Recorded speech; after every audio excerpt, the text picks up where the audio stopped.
ఆ bill plus ఇప్పుడు ఇన్ని దినాలు చేసింది పాలను అన్ని ఒకే కింద క్లియర్ కావాలి మరి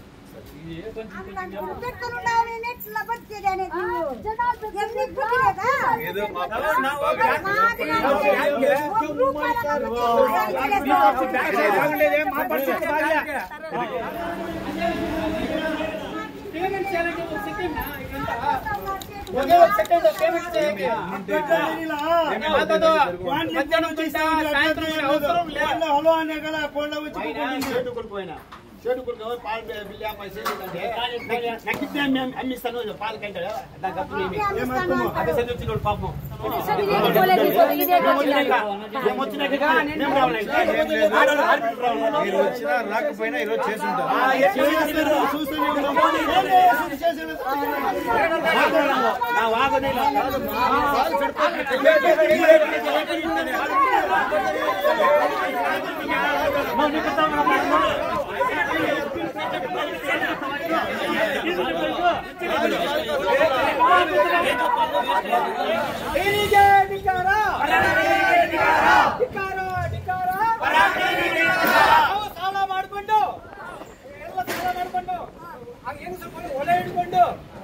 ಮಾಡ್ಕೊಂಡು ನಾವು ಸಾಲ ಮಾಡ್ಕೊಳ್ತೀವಿ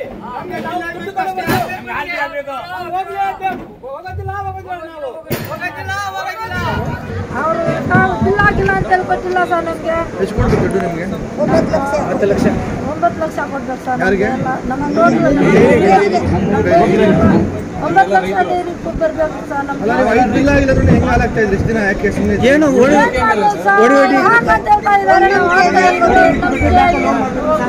ಮೇಲೆ ಆಗ್ತಾ ಇದೀವಿ ನಾವು ಬರುತ್ತೆ ಅಂತೇಳಿ ಆಗ್ತಾ ಇದೀವಿ ಸರ್.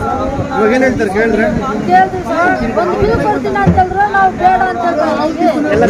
ಬಿಲ್ ಬೇಡ, ಎಲ್ಲ ಬಿಲ್ ಬಂದ್ರೆ ನಾವು ಎತ್ಕೊಂಡು ಹೋಗ್ತೀವಿ, ಇಲ್ಲ ಅಂದ್ರೆ ಇಲ್ಲೇ ಇರ್ತೀವಿ. ಯಾಕೆ ಅವರು ಕಡೆ ಬಿಲ್ ಕೊಟ್ಟಿಲ್ಲ ಅಂತ ಹೇಳ್ತಾರೆ? ಅವರು ನಾವು ಹಾಕಿಲ್ಲ, ಮೇಲಿಂದ ಬಂದಿಲ್ಲ, ಹಾಕಿಲ್ಲ ಅಂತ ಹೇಳ್ತಾ ಇದ್ದಾರೆ. ಇವಾಗ ಹಾಕ್ತೀನಿ, ಇಲ್ಲೇ ಕೂತ್ಕೊಳ್ಳಿ ಅಂತ ಹೇಳ್ತಾ ಇದ್ದಾರೆ. ಒಂದು ಬಿಲ್ ಹಾಕ್ತೀರ ಅಂತ ಹೇಳ್ತಾರೆ, ಒಂದು ಬಿಲ್ ಬೇಡ ನಮ್ಗೆ, ಪೇಮೆಂಟ್ ಬರ್ಬೇಕಾಗಿತ್ತು ತಿಂಗಳದು, ಆಮೇಲೆ ಹೋಗ್ತೀವಿ ಅಂತ ಹೇಳ್ತಾರೆ. ನಾವು ಗಡಿ ಊರಿಂದ ಬಂದಿದ್ದು, ನಮ್ಗೆ ಪರಾಗ್ ಡೈರಿಯಿಂದ ಮೋಸ ಜಾಸ್ತಿ ಇದೆ. ನಮಗೆ 5 ಬಿಲ್ ಆಗಿಲ್ಲ, ಸುಮಾರು ಒಂದು 9 ಲಕ್ಷ ಬರ್ಬೋದು ನಮಗೆ. ಇಲ್ಲಿ ಕೇಳಿದ್ರೆ ನಮಗೆ MD ಅವರು ಇವರು ಅಂತ ಹೇಳಿದ್ದಾರೆ. ಅವ್ರು ಫೋನ್ ಮಾಡಿ ಅಂತಿದ್ರೆ ಯಾರು ಫೋನ್ ಮಾಡ್ತಾ ಇಲ್ಲ. ಅದಕ್ಕೆ ನಾವಿಲ್ಲಿ ಬಂದು ಬಂದಿದ್ದೀವಿ. ಹಾಲು ಹಾಕ್ತಿದ್ರೆ ಸಾಕ್ಷಿ ಇದೆ? ಹಾಲು ಹಾಕ್ಲಿಕ್ಕೆಲ್ಲ ಸಾಕ್ಷಿ ಇದೆ. ಯಾಕೆ ಅವ್ರು ಕೊಡ್ತಾ ಇಲ್ಲ? ಅದು ಅಲ್ಲಿಂದ ನಮ್ಗೆ ಬಿಲ್ ಆಗಿಲ್ಲ, ಬಿಲ್ ಆಗಿಲ್ಲ ಅಂತ ಹೇಳಿದ್ರು. ಯಾವ ರಾಜ್ಯ? ಅದು ಆಂಧ್ರದ್ದು. ಅದೇ KMF ಇತ್ತು, ಅದಕ್ಕೆ ಹಾಲು ಹಾಕ್ತಾ ಇದೆ. ಅಂದರೆ ಅಲ್ಲಿ ನಮಗೆ ಇನ್ನೂ ಪಾಯಿಂಟ್ ಇಲ್ಲ, ನಮಗೆ ನಮ್ಮೂರಿಗಿನ್ನ ಪಾಯಿಂಟ್ ಕೊಡೋಕ್ಕೆ ನಾವು ರಿಕ್ವೆಸ್ಟ್ ಮಾಡಿದ್ವಿ.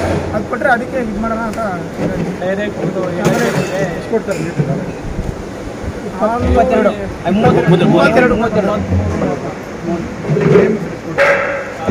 ಅದು ಗೊತ್ತಿಲ್ಲ ನಮಗೆ, ಗಡಿ ಭಾಗದಿಂದ ಬಂದಿಲ್ಲ.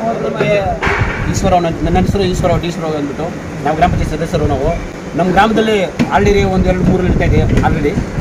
ಈಗ ಫಸ್ಟ್ ದೊಡ್ಡ ಡೈರಿ ಅಂತಿತ್ತು, ಪ್ರೈವೇಟ್ ಡೈರಿ, ಅದರಲ್ಲಿ ಆಗ್ತಾಯಿದ್ರು, ಕರೆಕ್ಟಾಗಿ ಮೈಂಟೈನ್ ಮಾಡ್ತಾಯಿದ್ರು.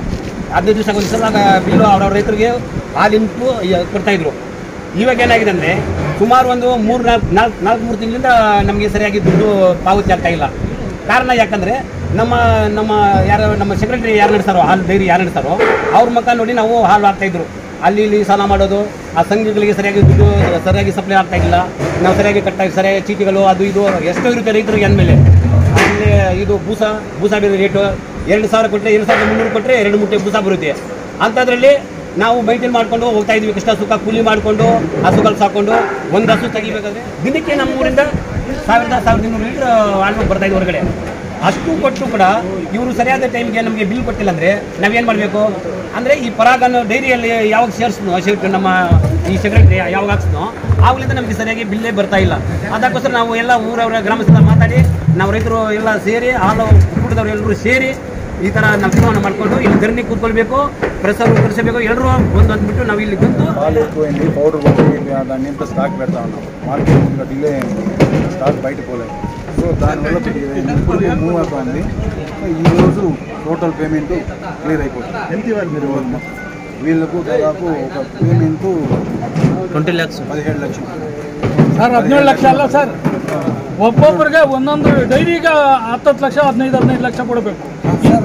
ಸೆಂಟರ್ 18 ಲಕ್ಷ ఇది పల్మూరు సెంటర్ పల్మూరు సెంటర్ 18.5 లక్షలు ఇరవై నుంచి ಸರ್ ಒಬ್ಬೊಬ್ಬ ಏಜೆಂಟ್ಗೂ 10 ಲಕ್ಷ 15 ಲಕ್ಷ 8 ಲಕ್ಷ ಒಬ್ಬೊಬ್ಬರಿಗೆ ಇವ್ರು ಹೇಳ್ತಾರೆ. ಟೋಟಲ್ రంగారెడ్డి తాలూకా ఎన్ని ఉంది ఇది 20-25 లక్షలు ఉన్నది.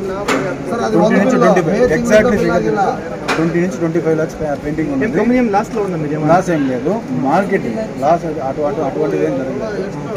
మార్కెట్ పోవడంలో డిలే ఉంటుందిగా, సో దాంట్లో మొత్తం స్టాక్ పెట్టి పోవడంలో దానివల్ల లేట్ అయింది. ఈరోజు ఈవినింగ్ మధ్యాహ్నానికి నా పేరు కుమార్. ఏం చేస్తారు మీరు పరాగ్ కంపెనీలో? Divisional manager. Division management.